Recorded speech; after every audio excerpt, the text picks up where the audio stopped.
Pernikahan Adnan dan Ashley. Keesokan harinya. Hari ini, langit cerah dan matahari bersinar terang.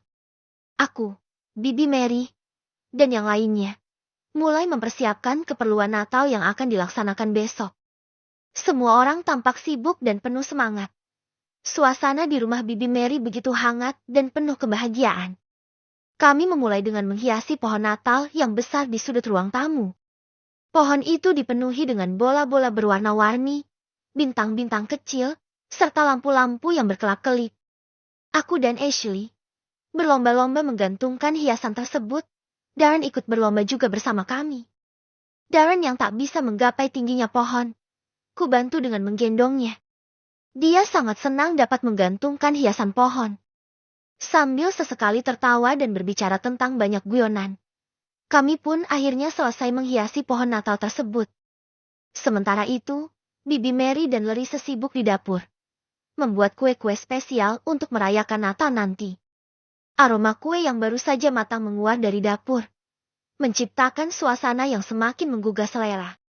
Beberapa kali, aku dan Ashley mencuri-curi kesempatan untuk mencicipi kue-kue tersebut, hanya untuk diomeli oleh Bibi Mary yang pura-pura marah. Di sisi rumah, kami menghiasi dengan berbagai pernak-pernik seperti kalung Natal, lilin-lilin beraroma, serta pita-pita yang cantik. Setiap sudut rumah tampak semakin meriah dengan adanya hiasan-hiasan tersebut. Bahkan, kami juga memasang lampu-lampu berwarna-warni di sepanjang jendela dan pintu rumah. Tak terasa waktu berlalu begitu cepat. Malam pun tiba. Setelah selesai dengan semua persiapan, kami berkumpul di ruang keluarga, menikmati secangkir coklat panas sambil bercerita tentang harapan dan impian kami di tahun yang akan datang. Suasana kehangatan dan kebahagiaan membungkus seluruh keluarga di malam itu, menandakan bahwa Natal sudah semakin dekat dan kami siap untuk merayakannya bersama. Paman Wilson dan Bibi Mary duduk berdua, Darren berada pada mereka. Dia suka sekali kepada kakek dan neneknya. Sejenak aku terdiam. Ingatanku pergi jauh. Aku membayangkan Bibi Mary dan Paman Wilson adalah ayah dan ibuku, yang saat ini tengah bermain dengan cucunya, Darren. Yang aku lihat, Darren sedang bermain dengan Mami dan Daddy. Tawa mereka terdengar renyah. Bahkan Darren pun tak sungkan untuk mencium keduanya. Namun, kemudian bayangan tentang mereka sirna juga, ketika ku rasakan air mataku mengalir. Larissa memegang tanganku. Aku menoleh padanya. Dia menghapus air mataku.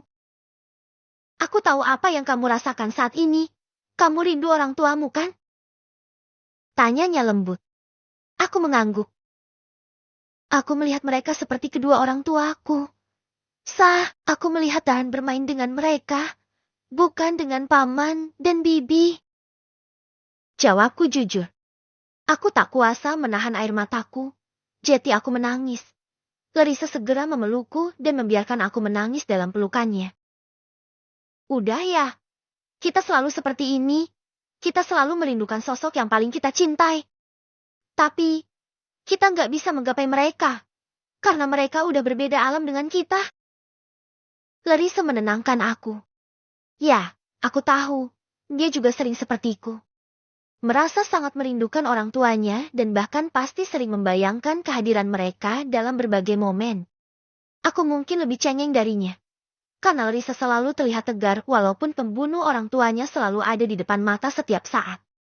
Dia tak pernah mengeluh atau membahas tentang orang tuanya lagi, padahal mungkin seharusnya lebih cengeng dariku. Kurasakan usapan lembut di kepalaku.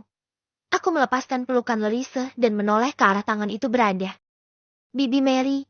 Dia tersenyum lembut padaku dan meneteskan air matanya sambil mengusap kepalaku.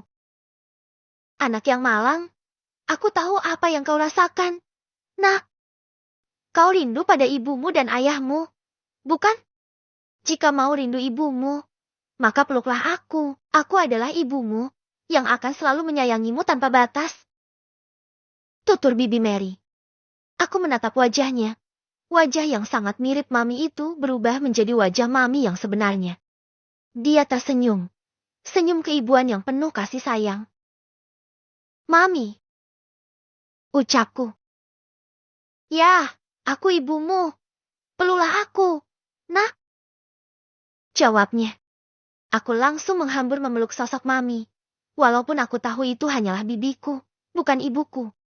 Tapi, pelukan hangatnya tak dapat aku bedakan. Rasanya sama seperti pelukan Mami. Aku yang cengeng ini, kembali menangis di pelukan Bibi Mary dan dia memelukku erat. Layaknya seperti ibu pada anak. Aku tak tahu malu saat ini, padahal Paman, Adnan, Ashley, bahkan Darren sedang memperhatikan aku. Aku sama sekali tak malu. Rasa rindu terhadap orang tua pasti akan dirasakan setiap anak dalam momen-momen tertentu. Dan inilah aku, yang selalu memiliki momen indah dengan kedua orang tuaku di kala Natal tiba. Adnan dan Ashley terlihat mengusap air mata mereka. Mereka tak pernah merasakan apa yang aku rasakan. Karena orang tua mereka masih lengkap, tak seperti aku dan Larissa yang yatim piatu. Puas menangis, aku pergi ke kamar mandi untuk mencuci muka. Aku membasuh wajahku, agar tak sembab lagi. Tiba-tiba, Larissa masuk ke kamar mandi menyusulku. Dia berdiri di belakangku dengan wajah yang sedih. Aku berbalik. Ada apa? Kenapa sedih? Tanyaku, membelai wajah cantiknya. Kalau kamu terang-terangan merindukan orang tuamu, apa aku juga boleh terang-terangan merindukan orang tuaku? Tanyanya, dengan air mata yang mengalir deras tanpa dikomando. Aku menatapnya. Terlihat sekali Larissa berusaha untuk jujur padaku akan perasaannya mengenai orang tua. Tapi, dia seperti tetap ingin menyembunyikannya hanya agar aku tak terus merasa bersalah. Kamu boleh menunjukkannya secara terang-terangan, dan kamu juga boleh membalas kematian mereka kepadaku sesukamu. Aku rela, aku ikhlas, jika seandainya itu bisa menggantikan lukamu. Sah, rasa rinduku pada orang tuaku. Gak sesakit rasa rindu kamu pada orang tuamu yang meninggal karena aku. Aku bisa mengerti itu. Aku paham betul apa yang kamu rasakan. Tapi aku gak bisa mengembalikan keadaan seperti semula. Maafkan aku. Aku berlutut di kakinya. Aku kembali meminta maaf untuk dosaku di masa lalu. Apapun yang aku lakukan, tak akan bisa menghapuskan rasa sedih dalam hati kecilnya. Walaupun dia selalu tersenyum padaku, tapi aku yakin dalam hati kecilnya masih ada rasa benci padaku. Aku harus menyadari itu.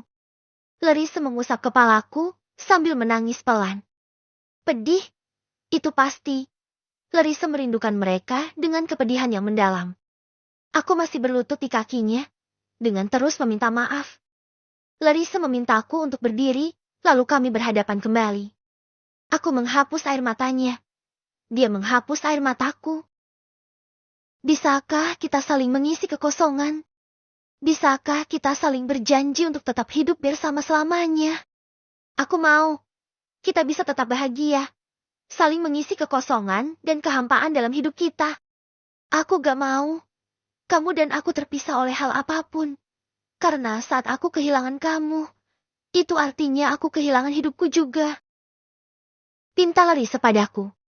Aku mengangguk. Aku janji, kita akan selalu bersama, saling mengisi kekosongan dan kehampaan dalam hidup kita. Kita gak akan pernah berpisah. Kita akan hidup bersama selamanya. Aku, kamu, Darren dan juga anak-anak kita selanjutnya. Kita akan selalu hidup bahagia. Walaupun mungkin akan selalu ada badai yang menerjang kita. Aku janji. Janjiku pada Larissa. Larissa tersenyum puas dan menyeka air matanya. Kami kembali berpelukan lebih lama. Aku janji. Sah. Jika kita diberikan kesempatan untuk selalu bersama, maka aku akan selalu mempertahankannya. Jika aku diberikan 10 nyawa, maka aku akan selalu hidup kembali setelah mati, hanya untuk terus bersamamu.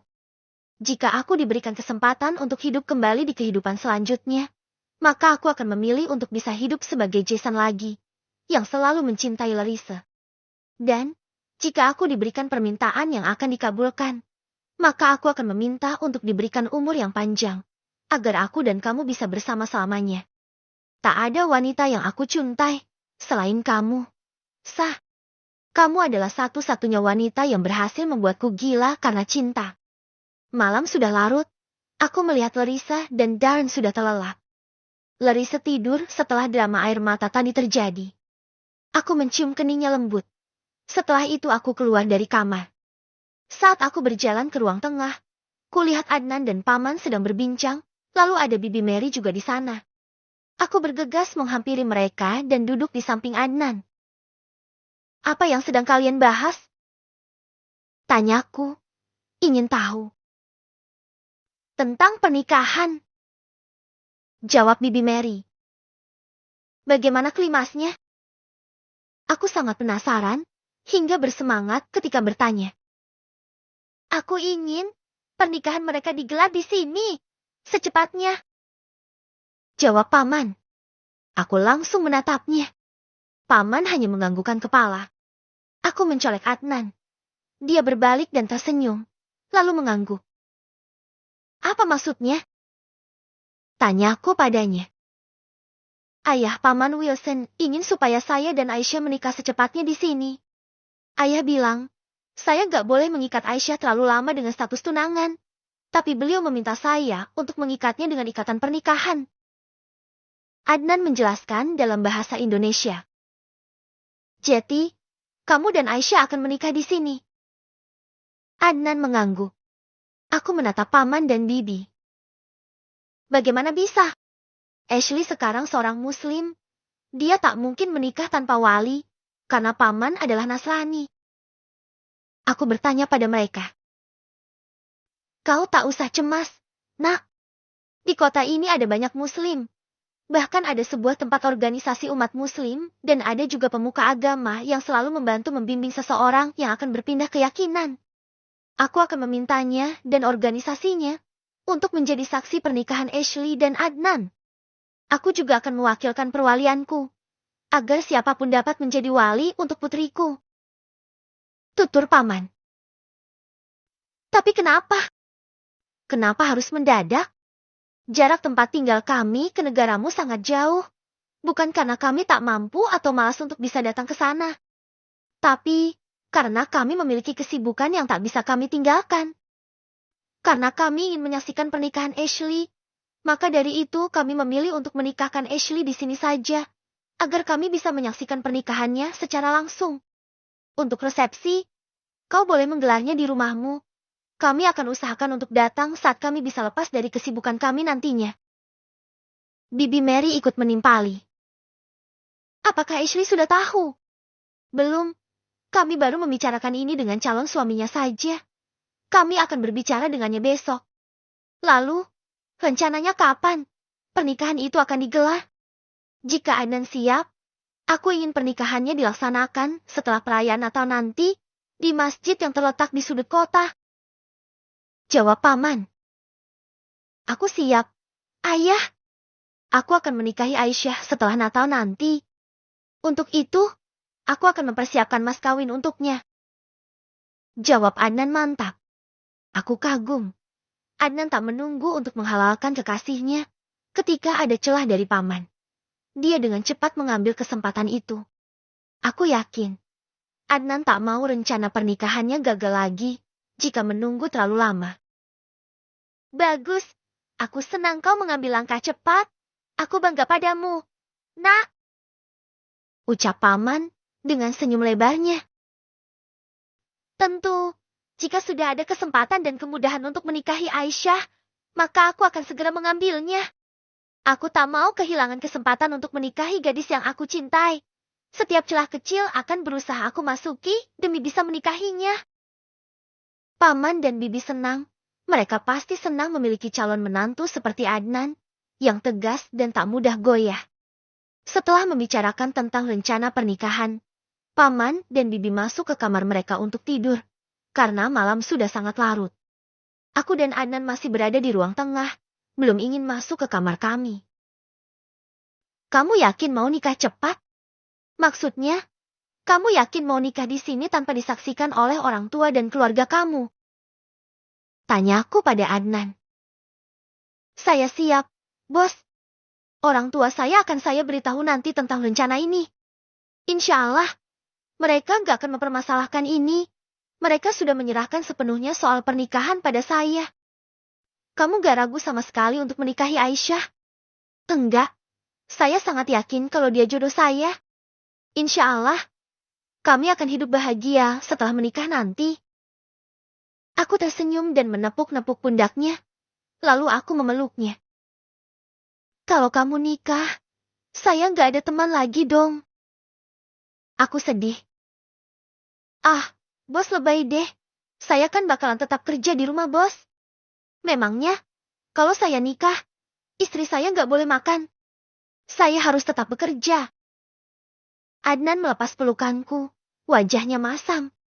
Aku tahu, dia pasti kesal pada bos yang alay seperti aku. Hahaha. Lagian, bos jangan peluk-peluk saya kayak gitu. Nanti disangkanya saya kaum pelangi. Mana yang peluk ganteng? Kekar, bos ada-ada aja. Amit-amit ya Allah.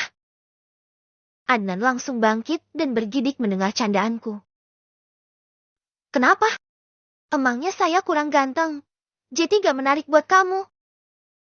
Candaku lagi. Ya gak menarik. Orang bos cowok kok. Ayolah. Aku masih asyik menggoda Adnan. Kurai tangannya. Adnan segera menepisnya dan berlari ke kamarnya dengan ekspresi ketakutan akan godaanku. Hahaha. Aku sendirian di ruang tengah, menyandarkan tubuh pada sofa. Aku butuh menghibur diriku, maka aku menjadi konyol.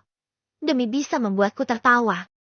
Ah, Tuhan, bisakah aku kembali ke masa lalu saja? Agar aku bisa bertemu dengan orang tuaku lagi. Karena tak ada teman, aku masuk ke kamarku, masuk ke dalam selimut Lelise dan memeluknya. Hujan salju turun perlahan-lahan, rasa dingin tersamarkan oleh rasa hangat dari tubuh Lelise. Aku tak bisa tidur. Mataku terbuka lebar menatap butiran salju yang berjatuhan dari kasurku di luar jendela. Chris.